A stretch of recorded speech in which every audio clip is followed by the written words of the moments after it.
No title, no thumbnail, no context. And yet, you are still here.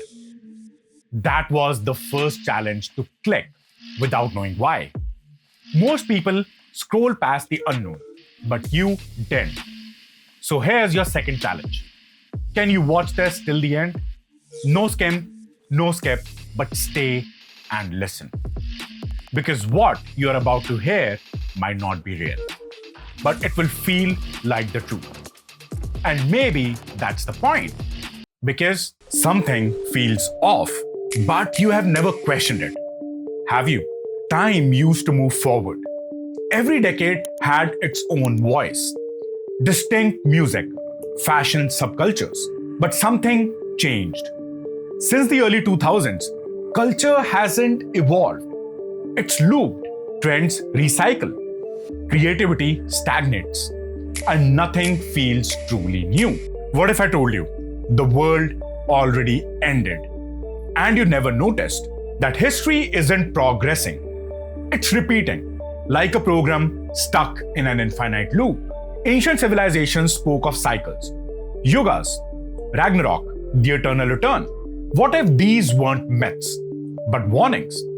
What if we already hit the end and now we are just reliving the same script over and over again? This isn't just simulation theory video. This is bigger. Once you see the pattern, you'll never unsee it. The question isn't if we are in a simulation. The question is, can we break out? Before the 21st century, every era had a unique fingerprint. A time traveler could drop into any decade and immediately know where they were. Let's take a step back and look at how history used to unfold. The 1920s, the world rebuilds after war. Jazz, Dadaism, Surrealism, cities modernizing. 1930s, the rise of fascism, global unrest. Propaganda replaces free expression. 1940s, war consumes the world, but culture survives. Brazilian samba, Chinese revolutionary cinema. 1950s, a global artistic boom. Bollywood, French New Wave, Cuban salsa. 1960s, rebellion, civil rights, student protest. Afrobeats, experimental anime. 1970s, counterculture explodes. Punk in London, uprising in Asia, underground cinema. 1980s, a tech-driven future takes shape. Cyberpunk, Nollywood, China's shift towards capitalism. 1990s, the last real cultural shift. K-pop, J-pop, MTV India, favela funk. Then everything stops. 2000s, the first sign of stagnation. Music remixes the 90s. Hollywood clinges to sequels. Counterculture fades. 2010, copy-paste culture begins. 80s nostalgia, 90s fashion. Hollywood reboots. No new movements, just recycled sounds. 2020s, the loop is now obvious. AI-generated music. Movies are endless sequels. Fashion reshapes past decade. What's the next big thing? Are we stuck? Every generation before 2000 had something to fight for. Post 2000, nothing. Movements feel manufactured. Trends don't come from the street anymore. They come from corporations. Every anti-establishment movement is absorbed before it can grow. What if this isn't just a natural shift? What if we are witnessing the effect of a world that stopped evolving? Some blame the internet. Before, cultures evolved in isolation. Local movements shaped music, art, and ideas. Now, everything is instantly global. A fashion trend in Tokyo is copied in London overnight. A Nigerian song goes viral on TikTok, then vanishes in a week. Art, music, cinema, it doesn't evolve. It blends into a single, endless remix. The internet didn't just connect us, it turned reality into a controlled experiment. Before, trends were organic. Now they are engineered. Algorithms decide what we see, what we listen to, what we wear. We don't create culture anymore. we consume it. The system creates our interest before we even realize what we like. The algorithm didn't just kill creativity, it killed free will. And if that's true, was the internet designed to expand our world, or was it the final step in making the simulation seamless? Are you even real? Or are we both just NPCs in a game replaying the same story? If you think that you are not NPC, then prove it. Break the loop. Subscribe before the system resets everything again. For centuries, technology advanced at an unstoppable pace. Every few decades, the world was unrecognizable from before. The printing press spread knowledge at unprecedented speed. The steam engine shaped industry and travel. Electricity lit up the night. The phone collapsed distance. The internet connected the world overnight. The first moon landing proved that we could leave our planet. But then something changed. Look around. In the past 20 years, has technology truly evolved, or has it just updated? The internet didn't just make information accessible, it rewired reality. But since the early 2000s, it feels like we have hit a ceiling. The internet, still the internet, just faster. Smartphones, still just a screen in your pocket. We landed in the moon in 1969. Over 50 years later, we are still figuring out how to get back. Artificial intelligence, it doesn't think, it just rearranges. Medicine, despite all our advances, disease like cancer, aging, and neurodegeneration remains largely unsolved. What's the next paradigm shift? The next reality-breaking invention? Or did we hit the edge of our simulation processing power? There was a time when computing power doubled every 2 years. Moore's law predicted exponential progress forever, but that didn't happen. For the first time, processors aren't getting significantly faster. Tech giants admit that we are hitting a wall. We are running out of ways to make computers more powerful. So what happens when technology itself reaches its limit? Does innovation just stop? Or does reality have built-in restrictions like a video game preventing you from walking too far off the map?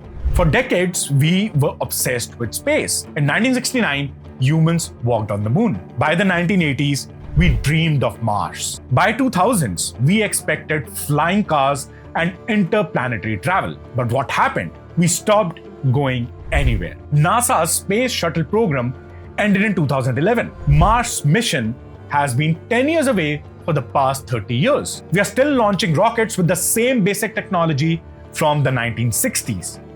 Have you ever been completely sure about a memory, only to find out it never happened? Well, you are not alone. In 2009, paranormal researcher Fiona Broom coined the term Mandela effect. After discussing how many people distinctively remember Nelson Mandela dying in the prison in the 1980s, they recalled news reports, tributes, even school lessons about his death. But history says otherwise. Mandela was released in 1990 and lived until 2013. This phenomena wasn't just an isolated case. It started popping up everywhere. Collective memory of things that, according to official records, never existed. Skeptics call it false memory syndrome.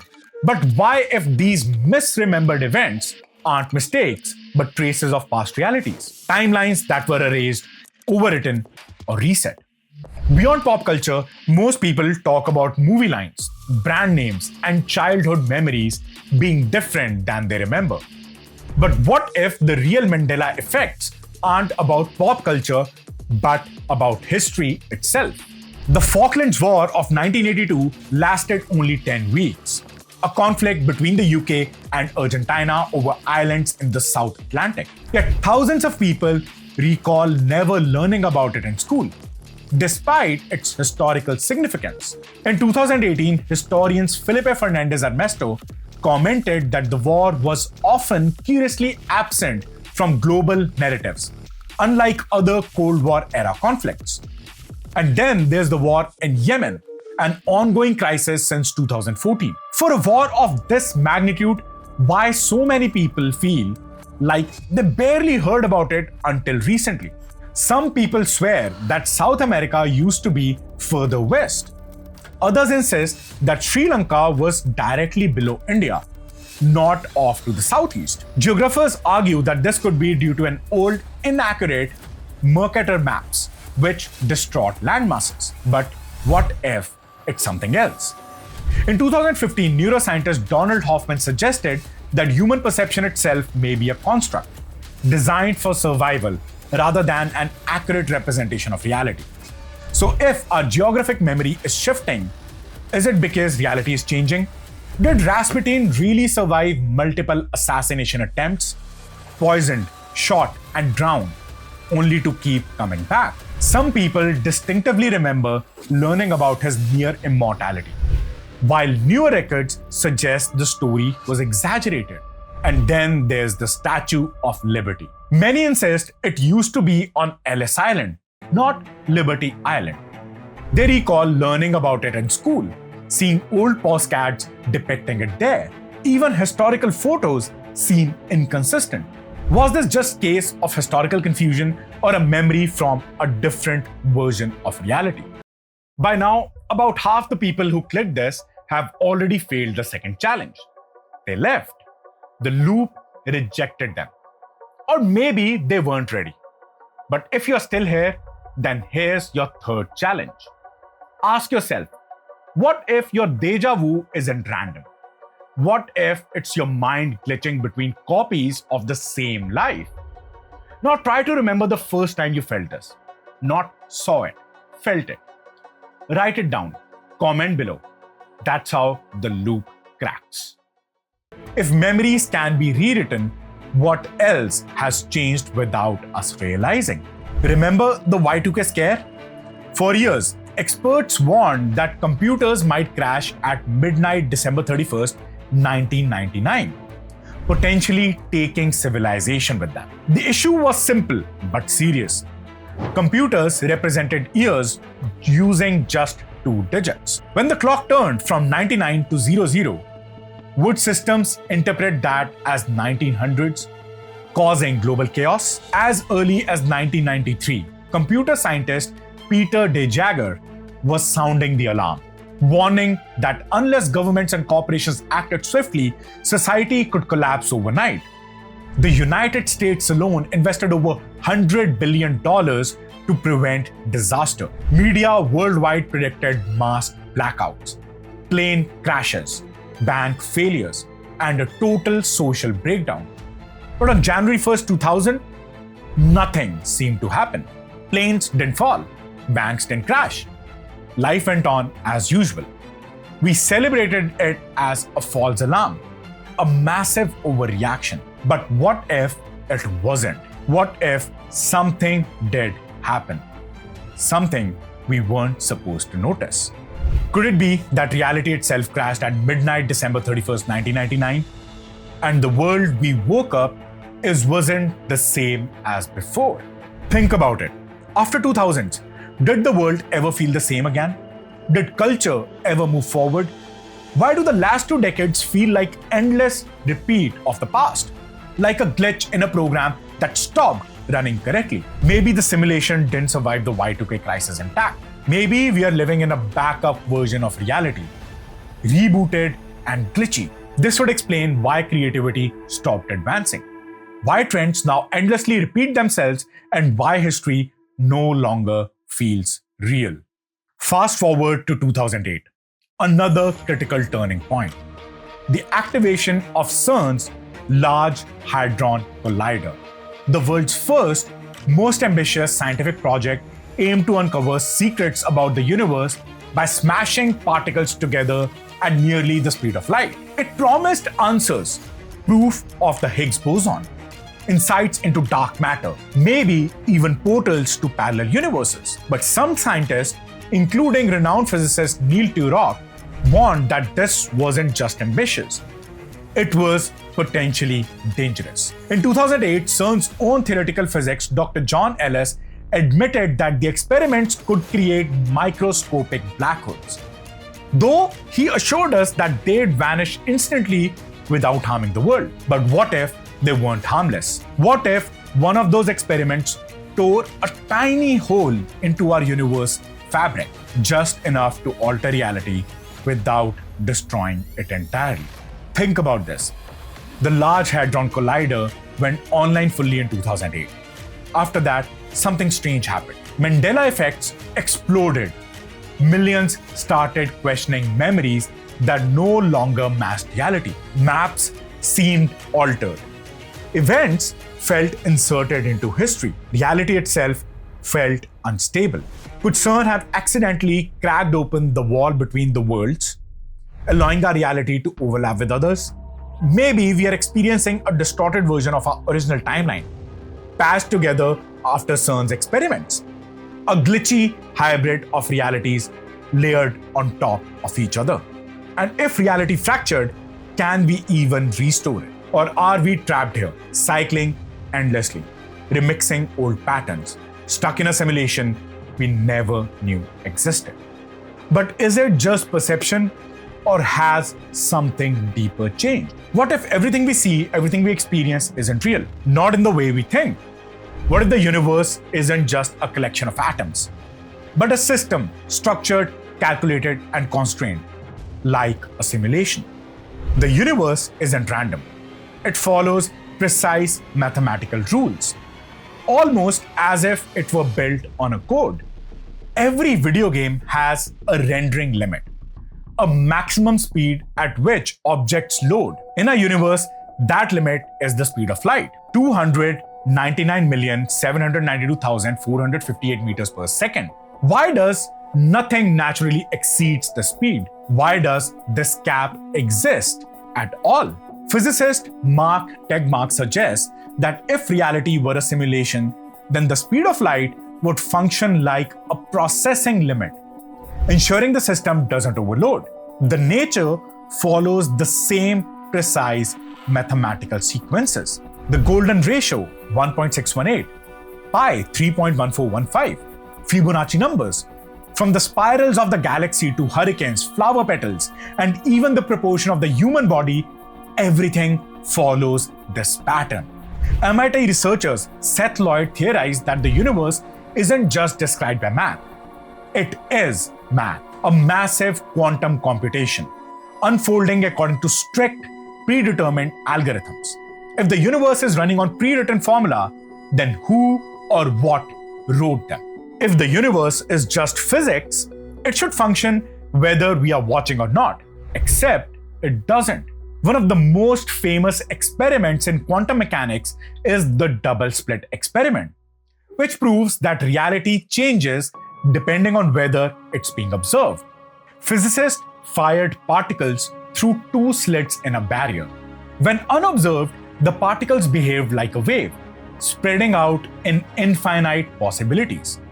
But the moment they were measured, the wave collapsed, forcing the particles to pick one path. They reacted to observation, just like in a video game, where environments only renders when the player is looking. If reality only loads when we observe it, is it because rendering everything at once would be too much for the system? Some people move through life on autopilot, predictable routines, and generic reactions. No real critical thinking. In video games, NPC or non-playable characters operate on preset routine. They don't have real consciousness. They just react to pre-programmed triggers. Could the same be true in our world? In 2021, AI researcher Blake Lemoine claimed that Google's Llama AI had become self-aware. It wasn't just following code. It knew it was alive. But what if most humans aren't much different? If this is a simulation, are only a few of us active players, while the rest are just background code. Every choice we make feels like free will, but neuroscience suggests otherwise. In 2008, scientists at the Max Planck Institute ran an experiment that shattered our understanding of free will.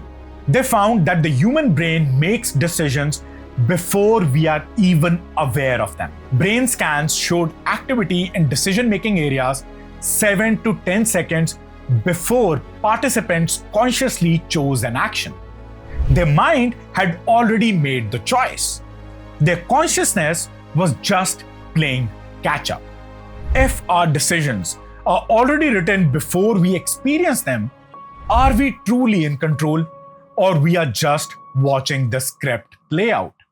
For thousands of years, ancient cultures spoke of time as a cycle, not a straight line. They warned of resets, world being created, destroyed, and reborn in an endless loop. Were these just myths, or were they trying to tell us something we have forgotten? Hindu scriptures describe 4 great ages, each more corrupt than the last. The Satyuga, a time of truth and purity. The Treta and Dwapar Yuga, declining morality, rising conflict.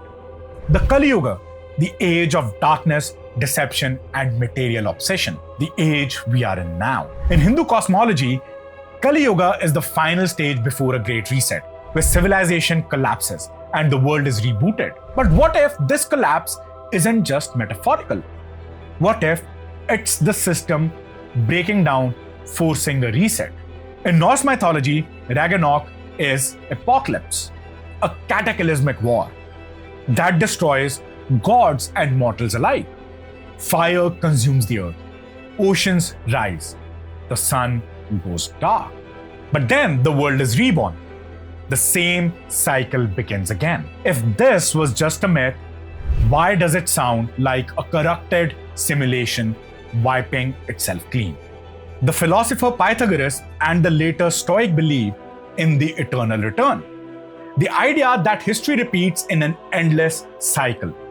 Every event, every decision, every war, every birth has already happened countless times before and will happen again.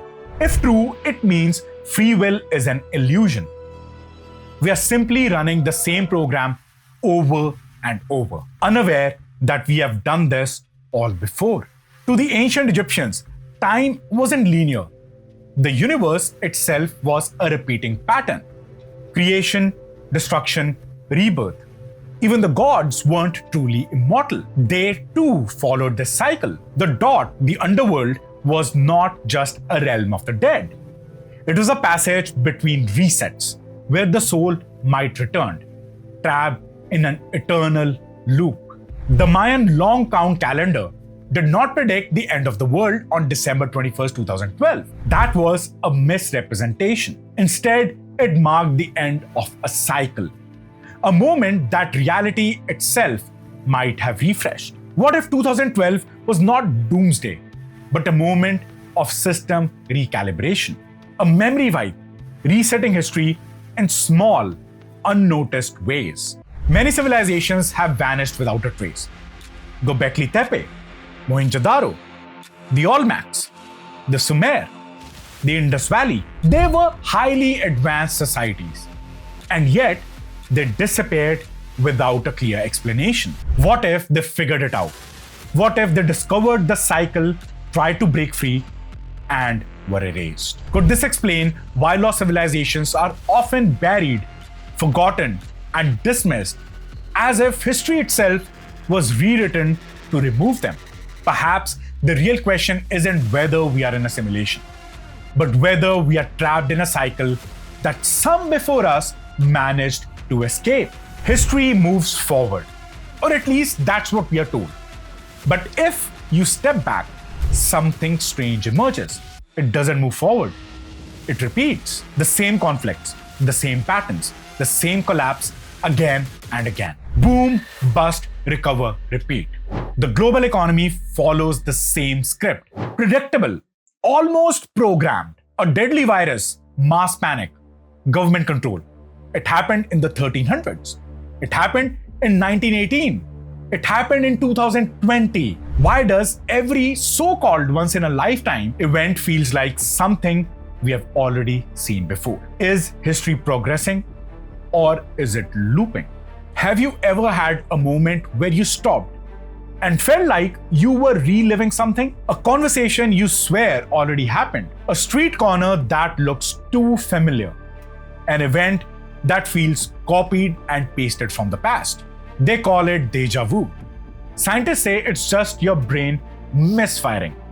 But what if it's something else? What if it's a memory leak, a fragment of a previous loop breaking through? More people than ever are reporting strange, unexplainable moments. Cars passing through objects, birds frozen mid-air, people disappearing for a split second only to reappear. Are these just coincidences, or are we seeing the simulation glitches as it struggles to keep up? If reality is breaking, what's causing it? For years, the idea that we are living in a simulation was dismissed as a joke, a thought experiment, science fiction. But now, some of the most brilliant minds on the planet say it's probably real. Nick Bostrom, Elon Musk, MIT physicists, quantum researchers, they are all coming to the same conclusion. If a simulation is possible, then statistically, we are more likely to be inside one of them. Mathematicians have found code-like structures hidden in the universe. Quantum physics proves that particles behave differently when observed, as if reality only renders when someone is looking. Even our own technology is running into invisible barriers. We were once racing towards interstellar travel. Now, we struggle to get back to the moon. What happens when technology reaches its limit? What happens when reality can't regenerate anything new? If history is stuck on repeat, if our memories are breaking, if science is admitting that this all could be programmed, then the real question isn't whether we are trapped. The real question is, who's keeping us here? If we are looping, is there a way out? For thousands of years, mystics, philosophers, and spiritual speakers have tried to answer this question. Some believe that life itself was a prison, an endless cycle of rebirth and suffering. Others thought enlightenment, higher consciousness, or even death could break the cycle. But if we are trapped in a repeating script, how do we break free? If everything is a loop, then the next time you experience déjà vu, stop. Ask yourself, have I done this before? What if, for just a second, you woke up? What if you saw beyond the script, beyond the illusion, beyond just as quickly the system pulled you back in, erasing the memory? We don't have to ask, is there a simulation anymore? We have to ask, how do we break free? You clicked, you stayed, you questioned. That means you passed the test. But here's the final challenge. If you think this video found you for a reason, subscribe before it disappears, before the next reset. And if you're ready to really dig deeper, start with the lost civilizations we were never taught about. The escape code might be buried in our past.